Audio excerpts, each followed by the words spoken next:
Hello everyone, welcome to Vaishnavi HPTET online classes. आज की video में हम पढ़ेंगे पॉलन ग्रेन। अब देखो, पॉलन ग्रेन से हम सभी क्वेश्चन कवर करेंगे, इसके जो भी एचपीटेट में मोस्ट ऑफ द टाइम पूछे जाते हैं और मोस्ट इंपॉर्टेंट क्वेश्चन भी।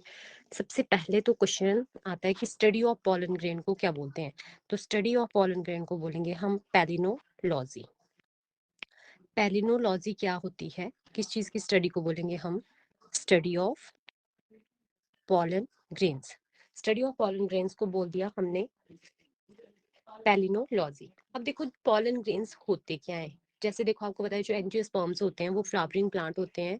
उनमें जो क्या कंटेनिंग उनका जो मेल रिप्रोडक्टिव पार्ट होता है वो एंड्रोशियम होता है।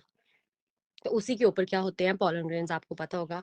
जब पॉलन ग्रेन्स जाते हैं फिर कहाँ पे जाएंगे, ये जो फीमेल रिप्रोडक्टिव पार्ट है स्टिग्मा, उस पे जाएंगे, उसको क्या बोलेंगे हम? पॉलिनेशन बोलेंगे। अब क्या होता है, स्टडी ऑफ पॉलन ग्रेन को बोल दिया हमने पैलिनोलॉजी। अब यहाँ से और क्या क्वेश्चन आता है? नेक्स्ट क्वेश्चन है यहाँ से। अब इसका स्ट्रक्चर देखेंगे, पहले तो इसके स्ट्रक्चर के क्वेश्चन सारे करेंगे। अब देखो, जो इसका स्ट्रक्चर है वो कौन कौन से पार्ट से मिलके बना है। एक होता है इसमें जनरेटिव सेल, दूसरा होता है इसमें एक ये वाला पोर्शन है इसका, इसको बोल दिया हमने जनरेटिव सेल। ऊपर वाला जो है वो होता है वेजिटेटिव सेल। और जो सबसे आउटरमोस्ट लेयर है इसकी, उसको बोलेंगे हम आउटरमोस्ट लेयर को, उसको एक्साइन। और इनर मोस्ट लेयर को हमने बोल दिया इंटाइन। इंटाइन जो होती है वो सबसे इनर लेयर होती है और एक्साइन जो है सबसे बाहर की। तो ये पेपर में पूछा जाता है कि जो पॉलन ग्रेन है उसकी जो आउटरमोस्ट लेयर है उसको क्या बोलेंगे? एक्साइन। और देखो, एग्जिट होने को बोले हमने एक्साइन, और इन इन मतलब अंदर वाली होगी तो उसको बोल दिया हमने इंटाइन। अब उसके बाद क्या चीज आती है? अब सबसे पहले तो एक्साइन के बारे में देख लेते हैं। एक्साइन मैंने बोला ऑटरमोस्ट लेयर है। देखो, जो एक्साइन होती है उसके बाहर एक रफ सी पाउडरी लेयर होती है, जिसको बोलते हैं, किस चीज की लेयर होती है?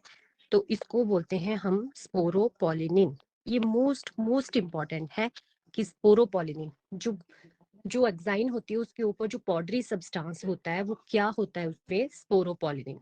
अब यहाँ से पेपर में क्या क्वेश्चन आता है कि जो पॉलन ग्रेन्स हैं, pollen grains preserved as fossil due to hard covering. अब बोला कि जो पॉलन ग्रेन्स हैं वो ज्यादा टाइम तक उनको क्या करते हैं, हम स्टोर करके रख सकते हैं। तो वो किस वजह से रखते हैं? क्योंकि उसके ऊपर ये हार्ड लेयर होती है, किस चीज की? स्पोरोपोलिन। मतलब ये ऐसी लेयर होती है, इसको ना टेम्परेचर का इफेक्ट पड़ता है, किसी भी चीज का इफेक्ट नहीं पड़ता है, तो जिसकी वजह से हम पॉलन ग्रेन्स को ज्यादा लंबे समय तक प्रिजर्व करके रख सकते हैं। अब इसके नेक्स्ट है इसकी इनर मोस्ट लेयर इंटाइन। अब देखो, एक बता दिया मैंने जनरेटिव सेल, दूसरा है वेजिटेटिव सेल। तो पेपर में क्वेश्चन आता है कि जो वेजिटेटिव सेल का न्यूक्लियस है उससे क्या चीज अराइज होती है। तो इससे जो वेजिटेटिव सेल का न्यूक्लियस है वो बनाता है आपका पॉलन ट्यूब को। ठीक है जी। और जो जनरेटिव सेल का न्यूक्लियस है वो क्या बनाएगा? Male gamete. मेल गैमेट बनाएगा जनरेटिव सेल का न्यूक्लियस, और जो वेजिटेटिव सेल है उसका न्यूक्लियस बनाएगा पॉलन ट्यूब। अब एक है यहाँ पे जर्म पोर। अब जर्म पोर ऐसा एरिया होता है जिस भी एरिया पे एक्साइन जो है वो एब्सेंट होगी, वहां पे ही जो स्ट्रक्चर होगा उसको बोलेंगे हम जर्म पोर। अब जर्म पोर से क्या चीज होती है? पॉलन ट्यूब जो है वो अराइज का किस जगह से होगी? यहाँ से क्या होगा? जो पॉलन ट्यूब है वो अराइज होती है। तो ये भी most of the time paper में पूछा जाता है कि पॉलन ट्यूब जो है वो कहाँ से अराइज होगी, तो वो होती है जर्म पोर से। और मेल गैमेट्स कहाँ से बनेंगे, कौन से न्यूक्लियस से? जनरेटिव सेल के न्यूक्लियस से। और पॉलन ट्यूब बनती है वेजिटेटिव सेल के न्यूक्लियस से। और ज्यादातर टाइम के लिए हम पॉलन को कैसे प्रिजर्व करके रख सकते हैं? As a fossil, due to कौन सी लेयर की वजह से? स्पोरोपोलिनिन की वजह से। अब नेक्स्ट क्वेश्चन, एक बर्ड आता है क्रायो प्रिजर्वेशन। क्रायो प्रिजर्वेशन क्या चीज है? अब हमने बोला कि जो पॉलन ग्रेन है उनको ज्यादा टाइम तक एज अ फॉसिल हमने प्रिजर्व करके रखना है। तो preserve pollen grain at -196 degree Celsius. कितने टेम्परेचर पे क्रायो प्रिजर्वेशन की जाती है? -196 डिग्री सेल्सियस पे। और किस चीज में करते हैं, रखा जाता है इनको? लिक्विड, नाइट्रोजन में इनको रखा जाता है। और क्रायो प्रिजर्वेशन मतलब जब पॉलन ग्रेन है उनको स्टोर करके रखा जाएगा, तो कहाँ पे रखा जाता है, ये भी मोस्ट इंपॉर्टेंट क्वेश्चन है। या तो पॉलन बैंक्स में रखा जाता है उनको, या तो सीड बैंक्स में। ठीक है जी।